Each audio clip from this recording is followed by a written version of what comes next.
Selanjutnya di sini saya akan melakukan pemeriksaan neurologis pada bayi. Sebelum itu saya akan meminta persetujuan pada orang tua dan juga mencuci tangan dan langkah.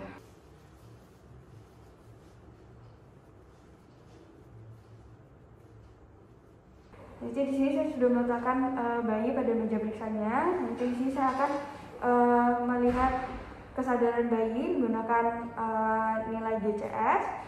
Dan saya akan menilai penampilan dan juga postur dari bayi. Di sini penampilan dan posturnya baik, dari warna kulitnya juga bagus. Selanjutnya saya akan melakukan pemeriksaan kepalanya. Di sini untuk kepalanya juga tidak ada kelainan. Selanjutnya saya akan mengukur lingkar kepala bayi.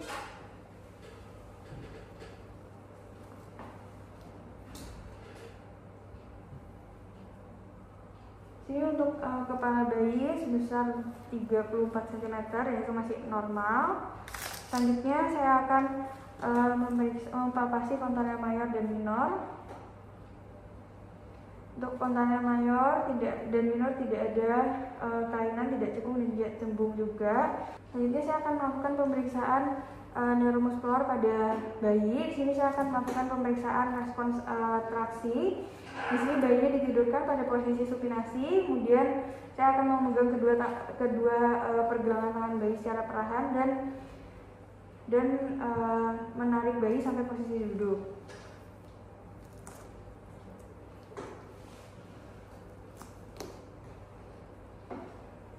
Baik, selanjutnya saya akan melakukan pemeriksaan suspensi sentral. Saya akan menidurkan bayi dan posisi pronasi.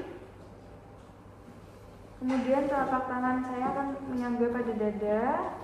Selanjutnya saya akan melakukan pemeriksaan refleks patologis. Yang pertama adalah refleks Babinski. Saya akan menggoreskan pada telapak kaki bayi menggunakan jarum tumpul paru refleks atau menggunakan bagian tumpul dari paru refleksnya. Saya akan menggoreskan dari tumit ke arah jempol. Saya akan melakukan pada kaki kanan dan juga kaki kiri.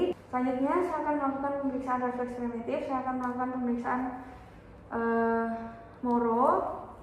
Saya akan menjatuhkan secara mendadak bayinya dengan sudut 10-15 derajat positif bila terdapat ekstensi tubuh. Baik, untuk refleks Moronya di sini juga bagus.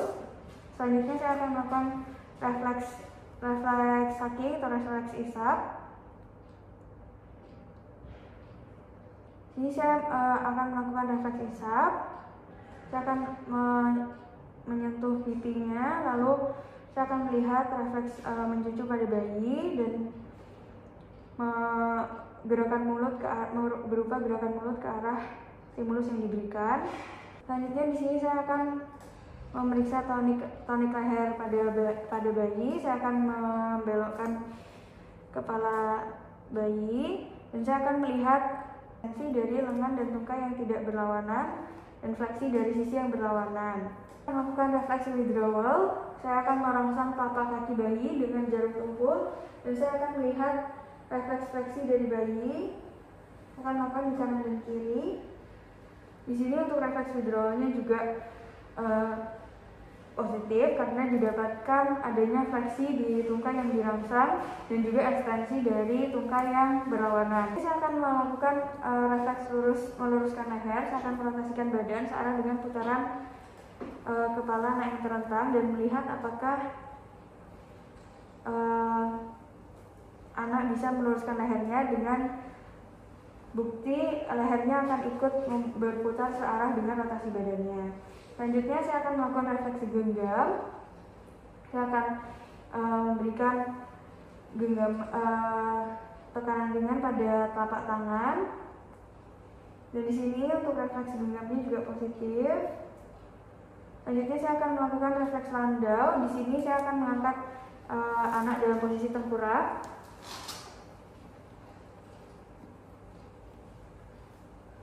Lalu saya akan memposisikan tangan saya di bawah perut.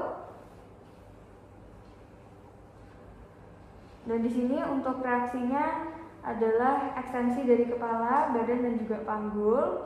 Lalu saya akan memfleksikan kepalanya, lalu saya akan melihat bahwa dari badan dan juga panggul ikut fleksi. Selanjutnya saya akan melakukan refleks parasut, yaitu bayinya ditopang pada posisi tengkurap. Lalu saya akan menjatuhkan mendadak serupa akan terjun dengan jarak pendek. Refleksnya positif bila kedua tangan bayi diluruskan, lalu seluruh jari dikembangkan. Selanjutnya saya akan melakukan refleks menapak pada bayi. Saya akan menegakkan bayi,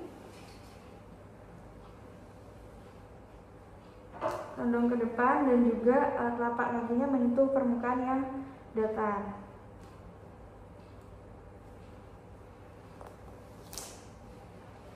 Selanjutnya saya akan melakukan refleks manineal. Selanjutnya saya akan melakukan pemeriksaan kaku kudu. Saya akan menaruh tangan saya di bawah kepala dan juga menahan dada. Saya akan membengkokkan kepala hingga dagu menyentuh kepada dada, dan di sini tidak terdapat adanya kekakuan pada leher pasien. Saya akan melihat cardiac sign. Di sini saya akan membentuk sudut, memfleksikan pahanya, membentuk sudut 90 derajat. Lalu saya akan mengekstensikan dari tungkai bagian bawahnya sampai membentuk sudut 135 derajat.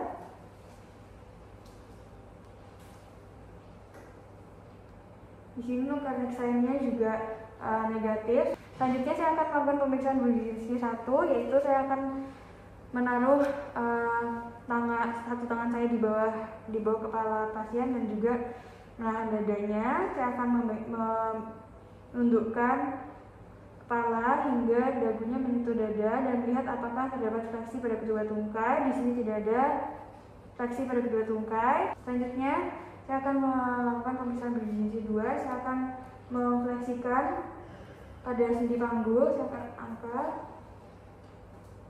melihat apakah ada fleksi pada tungkai yang lainnya. Di sini untuk Brzezinski 2-nya juga negatif. Selanjutnya saya akan menekan os zygomatikum untuk memeriksa Brzezinski 3, melihat apakah ada fleksi pada ekstremitas atasnya.